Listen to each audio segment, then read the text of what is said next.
The other thing I wanted to say, and it's food for thought for twin flames that have come together or for divine unions that are in the process of, I had a question about just because there's so much, like, there's like gray areas in like the sex, right? And since my book's coming out and I do talk about sex in it, so I don't want to like get too crazy, but whether it is, there's a masculine way and there's a balanced way. It's not about control. It's about seeing source. The twin flame soulmate experience is about seeing source. People can sell you a lot of things. People can tell you a lot of things. But at the end of that tightrope that you've been walking, only truth will give you balance to get across. And that truth lives inside of you.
I've been having a lot of rationalizations in this process that everybody's going through, and kind of doing a recap for 2017. Hello, Rose. Hello, Kat. And when you think about awakening or the ascension, really it's a remembering, and it's about a return. As I said before, my nose is really red, but it's a return to source.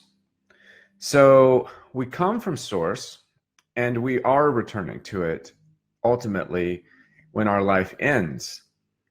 So we put a lot of time and a lot of energy in returning to source, so much so that we forget we're going to return regardless.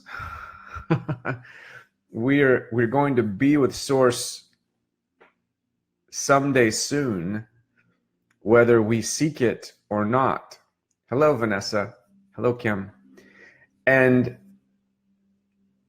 when you allow the idea of that to sit with you, that the return to source is going to happen.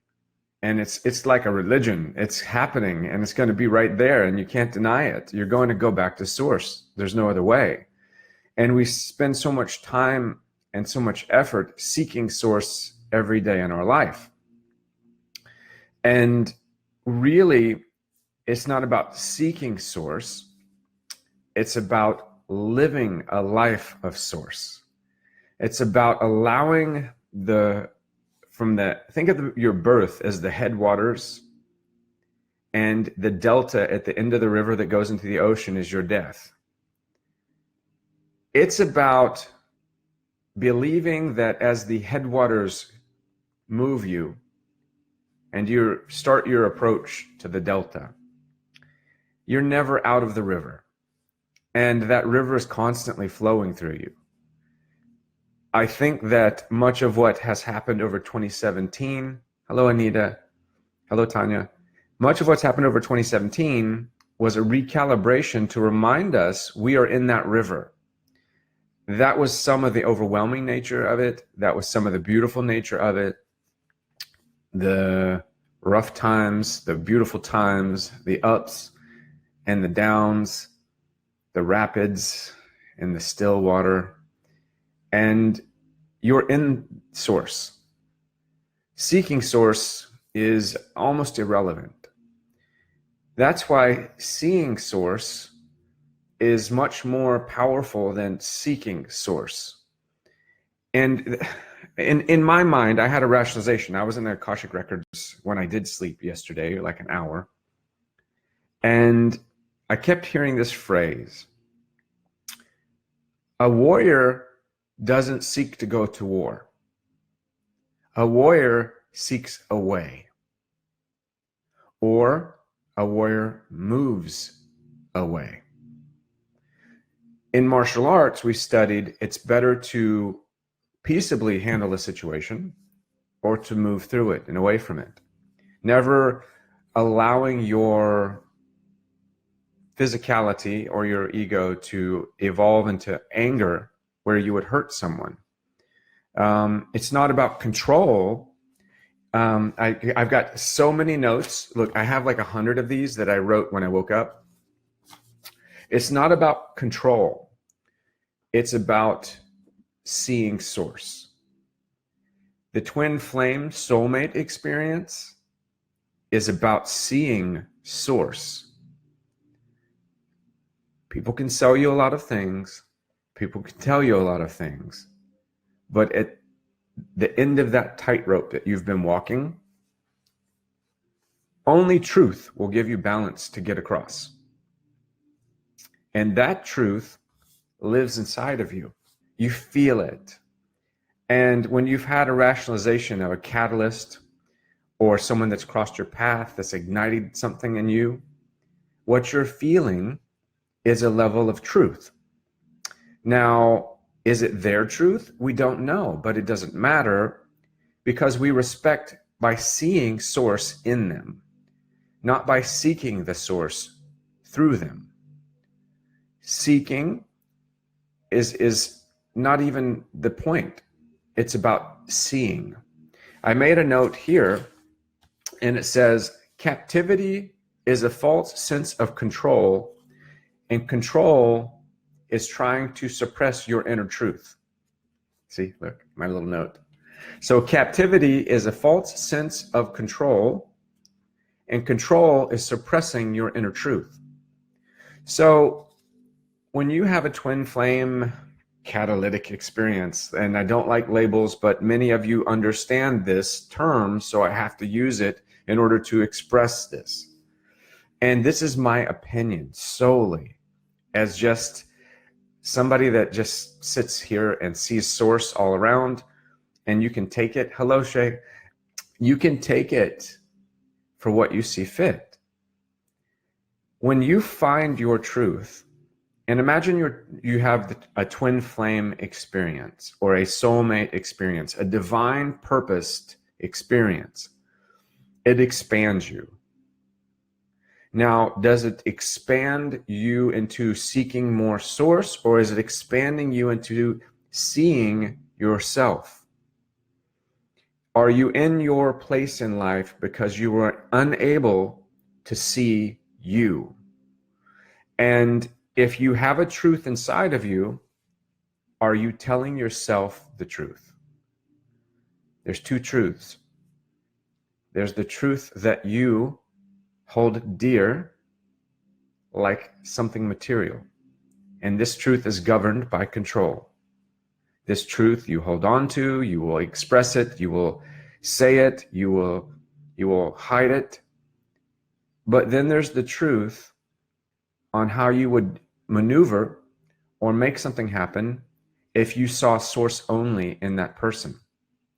For instance, if I'm in an argument and my truth is that I don't want to be in this relationship, my superficial truth will lash out, will hide and suppress this ideology of me wanting to initiate a breakup, and it will respond with anger and distress.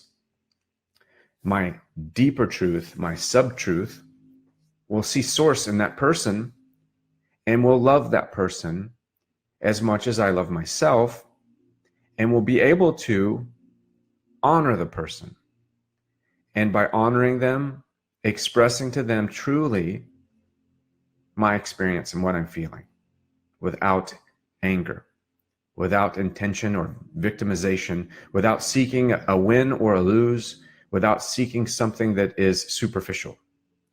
Now, many of you are in a situation, a relationship, or a job, or an experience, and you are in your superficial truth.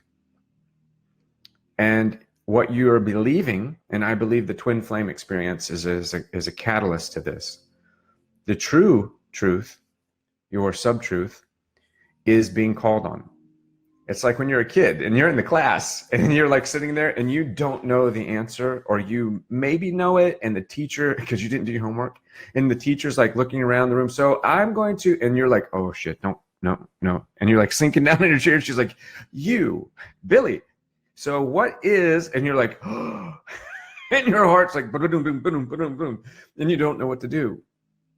Because so you lie, or you try to improvise. That's your superficial truth. You try to pretend in your panic that you know the answer. But your sub-truth would say, well, teacher, unfortunately, I don't know the answer because I was complacent and I didn't study last night. And she would see you and she would respect you, instead of seeing you make a fool out of yourself and then punish you. Because when we come from the superficial truth, we trigger the superficial truth in other people. And then we become a component of war. We are no longer a warrior. We are a warrior at war. And the warrior doesn't seek war. A warrior knows his power. A warrior knows the power of source. A warrior knows that peace is much more beneficial than going to war, than pushing something, than pulling something to the point it breaks. Because breaking someone will never help them to love you or like you or be their best self. So I made a couple other notes, and one of the other notes I just wanted to share too, because I had a lot of changes with mirror work. I did a lot of intensive meditation and mindfulness, and I realized that mirror work helps you see the me in the mirror, but it wasn't helping you see the we in the world. And so the me is very important. The me is the understanding of self and your process and identifying that you're part of something bigger. But the we is where you will do your work. The we is where it will work out. The we is where your happiness and contentment lives. So that was I said the mirror message or the mirror work is a massage, but now it has become a workout. It went from 10 days of a massage to 21 days, and there's 21 people in here, to 21 days of a workout, an intensive, because we have to keep working. We have to keep pushing, as do I. If we don't, we go back to me. When you don't do the work, the reason why it doesn't work out is because you go to your superficial truth. You revert to yourself only, to seeing yourself. Think of it like this. You have a car. One person sees the car as a status symbol. Another person sees the car as entertainment and a speed symbol. Another person sees a car as a piece of junk because it doesn't start. And another person sees a car as a tool to get to work. And then the final person sees the car as devastating to the world because it pollutes it. The car is the same car. Everyone has a perception. Everyone has a perspective. Everyone has a superficial truth.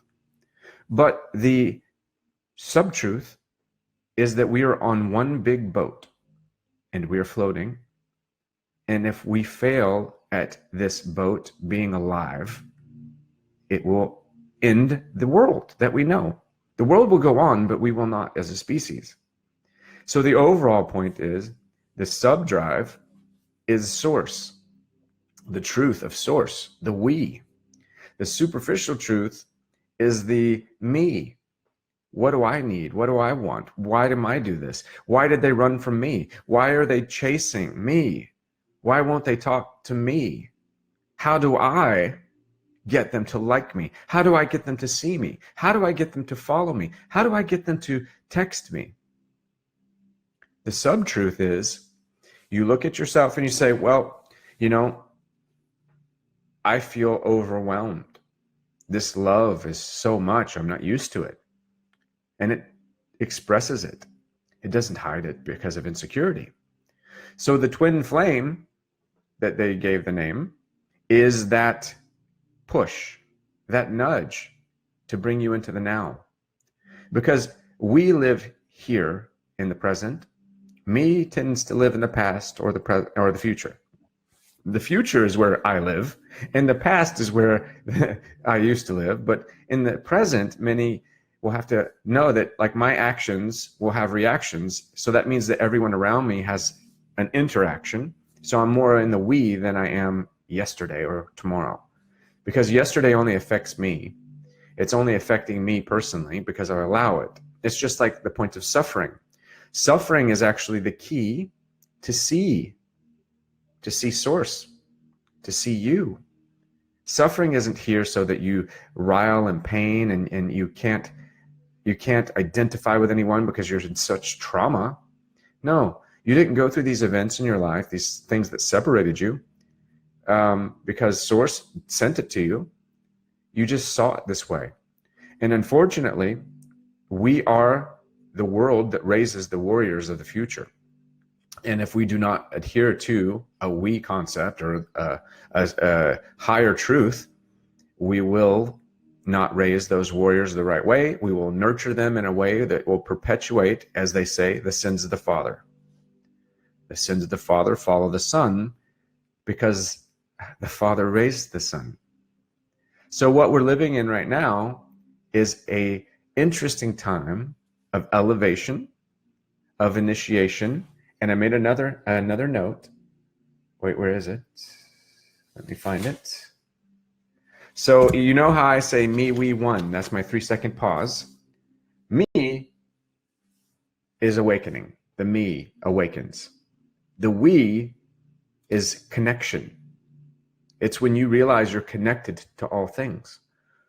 And one is when you have the rationalization that you're no different. You're the same. So when I'm waking up, when I'm having my initiation into a soulmate or a twin flame situation, or I'm in a relationship and I need to get a divorce and I need to move on, I need to break up because I did not get into the relationship thinking about the connection and the we, or maybe my connection changed and I'm not being honest. I'm living a superficial truth. When I go into the sub-truth and I see the source and I'm connected and I see the we, then I have to appreciate that place, even if I have to leave it. Because the warrior doesn't create war, the warrior finds a way. And that way may sometimes be walking away, as I said. So me, we, one. 3 seconds you can pause before you say something that you can never unsay. What am I saying? Is it good for both of us? Is it good for all of us? So I wish people in political forums would use that process. Maybe they wouldn't taste their shoes so much, I think. So let me go here for a moment because we're 18 minutes in. I just want to touch base, but that was information that I got out of the Akashic Records last night when I slept for 1 hour because we did so much changing at the Divine Love Academy. So let's see. Anita, exactly. Monique, hello. Kelly, hello. Rhonda, Michaela, hello. Finally caught you on here live. Love listening right now. Now let's see where you take us in the moment. Hello, Griselda. Do the work and it will work out, because I did change mirror work to a workout. It was too easy. I was giving everybody tools and they were just not, they would do them for 10 days and that was it. So I'm going to sit there side by side with you. I'm going to push you. It's like I'm going to be your personal trainer. The other thing I wanted to say and it's food for thought for twin flames that have come together, or for divine unions that are in the process of. I had a question about just because there's so much, like, there's like gray areas in like the sex, right? And since my book's coming out and I do talk about sex in it, so I don't want to like get too crazy, but whether it is, there's a masculine way and there's a balanced way. The masculine way is mechanical, is methodical. It's a mission. It's missionary. So it is a mission. You're going to accomplish your mission. If you choose to accept this, it will self-destruct in 3 minutes, if you're lucky.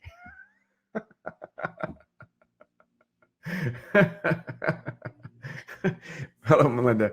But the concept of men being involved romantically, look at one thing. When we start looking at superficial truth and sub-truth, the whole concept of that, and it's reflected in our idioms, it's reflected in our colloquial phrases, right? When a man's like, oh my God, I made love, now I got to make a sandwich. Do you realize that it's just like when you think you're hungry and we binge eat? We're not hungry. Our soul is hungry.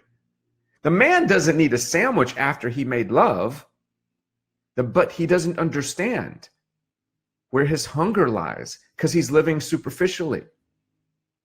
When you take it down into the sub layers, you start to see where that hunger is. And that hunger is residing in the holding, in the having, in the hallelujah moment. When those horns are blowing, when that energy's flowing, when that river has caught you and is taking you through the time like it doesn't even exist. Time isn't about, it stops. So these are key things that will trigger, if you know people doing this, if you've experienced it, it's a deep place. And this headwaters of birth, in the delta of death, when the river ends, source is never separate from you. Seeking source in a higher self, sure, but you are source. There is no higher self. There is no higher experience than being you. That's why when I say the twin is within and you are the guru is in you. When you start to realize and live your sub-truth, the deeper level of truth, you begin to see this world unfold around you. And it's freaking fantastic. It is so deep. It is so wonderful and full. It's like vibrant colors in a painting. Then you don't just, you see, because your body is the brush, but your soul is the paint. It's the color. And the canvas was already laid out. So spending all this time seeking outside when you can see yourself, identify yourself as source. When you identify yourself as source, that's when these body basics come in line. That's why I expanded the mirror day from 10 to 21, because I love the power number of 21. And I love the dynamic nature that we took to bring you into the we. I'm walking you back away from the mirror after you've come to terms with you. I take you outside to the world because I want you to see this beauty that you're in. We are in the garden. The garden didn't go anywhere. We did. We're the ones that went and hid. We're the ones that went into the dark cave. The garden is still there. It still exists. It didn't go anywhere. The goodness is still there. The earth mother is still giving to you, giving to me. She asks for nothing in return, but just to caretake this place as if it is your heaven. Same thing here. The earth is mirrored in my body. My waist up, northern hemisphere. Not as cold, but calculating, more logical. Less things grow in the northern hemisphere than in around the belt line, the equator. Now, when I get to the wonderful world of the equator, I get exciting, I get excitement, I get tropical, I get inspired. That's where the music lives and the passion lives and the people are wild. That's where it's hot around the waist. And then when I go into the southern hemisphere, this is where the oxygen is made in itself. In South America, there's more oxygen generated there than almost anywhere. This is where all the vibrant animals live. This is your roots, your legs. This is the foundation that holds you and moves you. It keeps you from failing. Do you see the macro to the micro? When we start living this sub-drive of truth, you can't deny that everything is a we. And when you can identify the we, the twin flame will work out. Because if it's not your true catalyst that's come into you to become part of your divine purpose, it will fall away. It will fall away. And it will be okay. And you will have found that resonance to ride that wave. We just need to look at it a different way. And again, this is my opinion. I'm expressing my opinion. Everybody's as powerful as me, so my opinion is truly just mine. I'm just an alarm clock at the crossroad. I am nobody that is different than you. I'm just the we. I'm the water. I'm in the river, and I'm in the river of life, and I am floating. I no longer fight. I decided to float. No swimming upstream, no swimming downstream, just float. And if it gets rough, just be careful. And I put my hands on my heart, and I do this a lot. It's like a butterfly, right? It's like when you used to do butterfly when you're like a bird. I put my hands on my heart like this a lot because I want to remember to love myself, to be part of this world, to tangibly feel me, feel my heart, feel this drum circle inside of me going and flowing, to feel it burning inside of me. You're never separate. You were never separate. Your suffering was never sent here to crush you. It was sent here to show you. It's the salvation of seeing yourself in the most extreme circumstances. This is when the weaknesses become the ability to become a strength. Like I said in the Eduardo Garcia story, like I've said in my story, I injured my back and it saved my life from melanoma. Go figure. We are love. We're never alone. You might think you're alone, but that's your superficial truth lying to you so that you don't have to move in truth. When you feel isolated and alone, that's your superficial truth. That's your ego trying to kick your ass. Your ego is like, we're alone and we're special because we're alone. We're over here suffering in the corner and we're special. Why are we special? Because we're suffering. Nobody sees you. Nobody hears you. You're solitude. You are stuck. And you're special. But I don't feel special. You're special because you're stuck. And nobody sees you. You're a victim. Do you feel that? No. You're a part of Source always. You are never alone. You are always under one sky. And for the record, Buddha, Yeshua, Lao Tzu, these people that have changed the world didn't come here for you to be them. They didn't come here to be everyone. They came here to help people, but by helping them, they had to be their truth.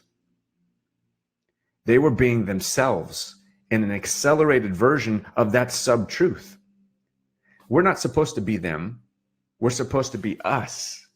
We're supposed to be the we, the me, be the wave, and understand you're part of the water, and be your truth. And when you talk to people about truth, and there's a big, huge movement right now, and it has turned as aggressive as the thing that caused the disgust. You don't meet fire with fire, because then you have a firestorm. So we have to be careful when we want to discuss, when we want to bring something forward. Superficial truth will fight.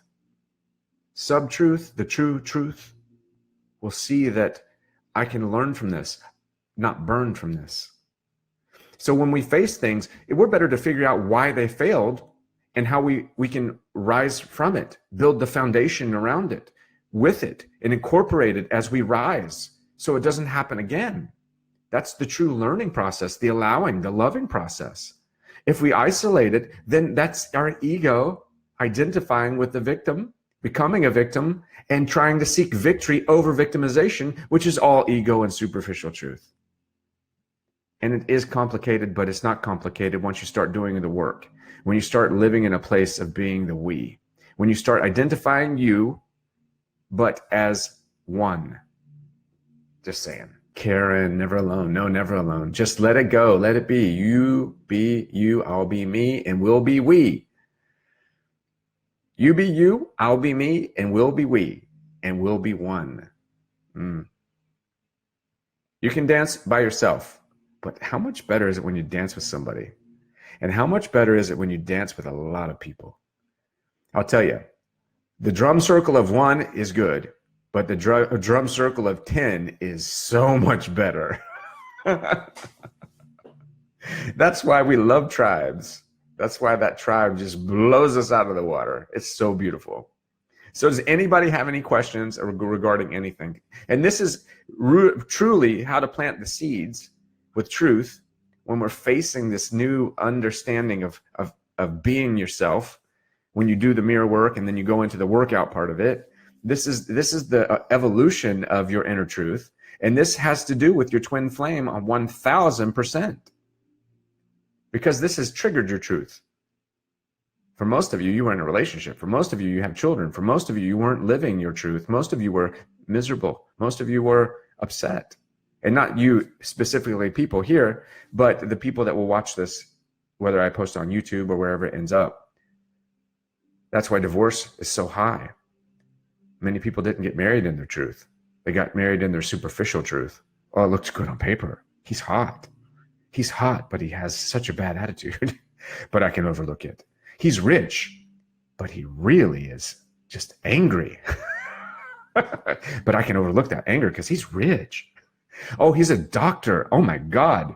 But he has the personality of a rock.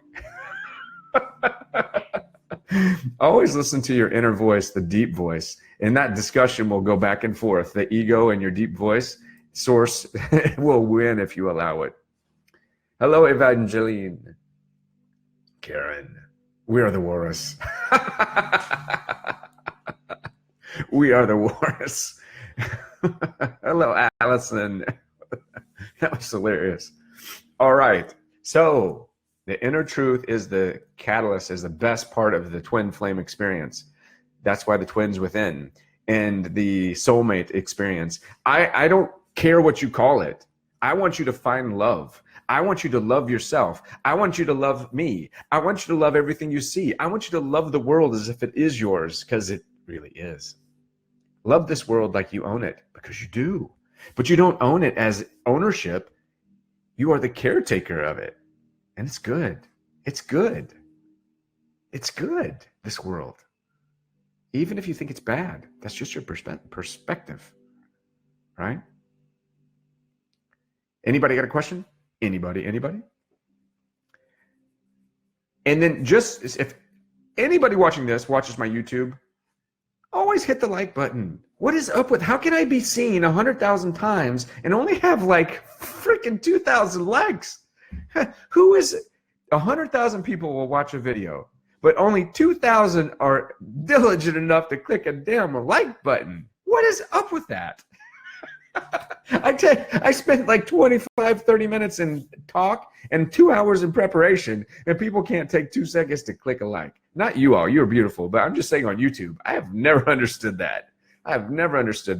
But I have to, because it's that superficial truth of only seeing the I, the me, the why. Also, one last thing, and food for thought, chew on it, Comment on it. Let me know what you think. If you live in a state of asking,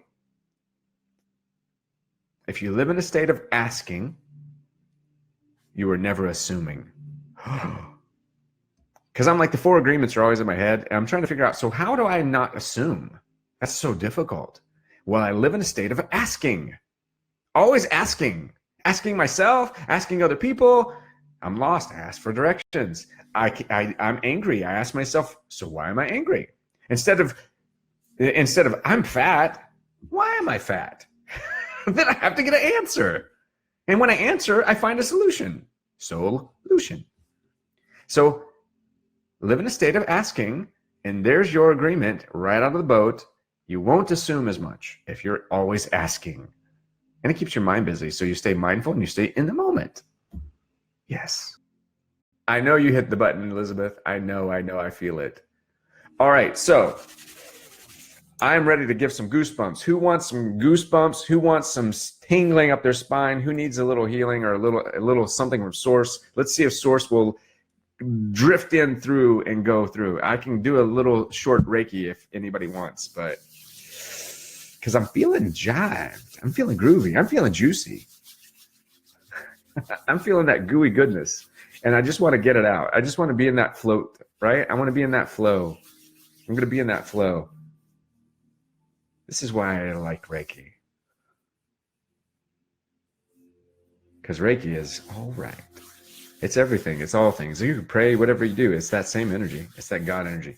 Okay, so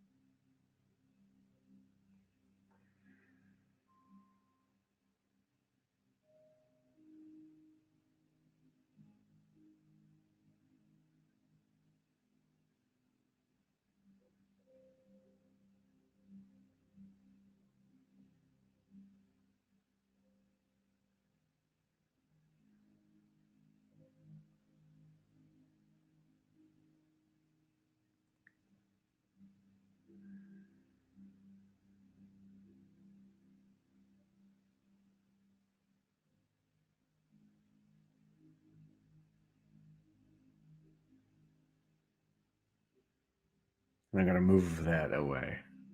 Going to move anything away. Cast it to the side.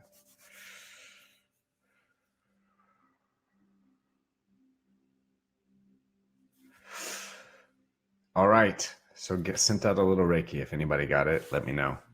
Thank you for the Reiki back, Elizabeth. I'll take all of it. I love it. I take all of give me all the love. I love it. I love it. Because I'm going to need it. I'm so excited about my book. It's going to be beautiful. It's going to be racy, but it's going to be so good.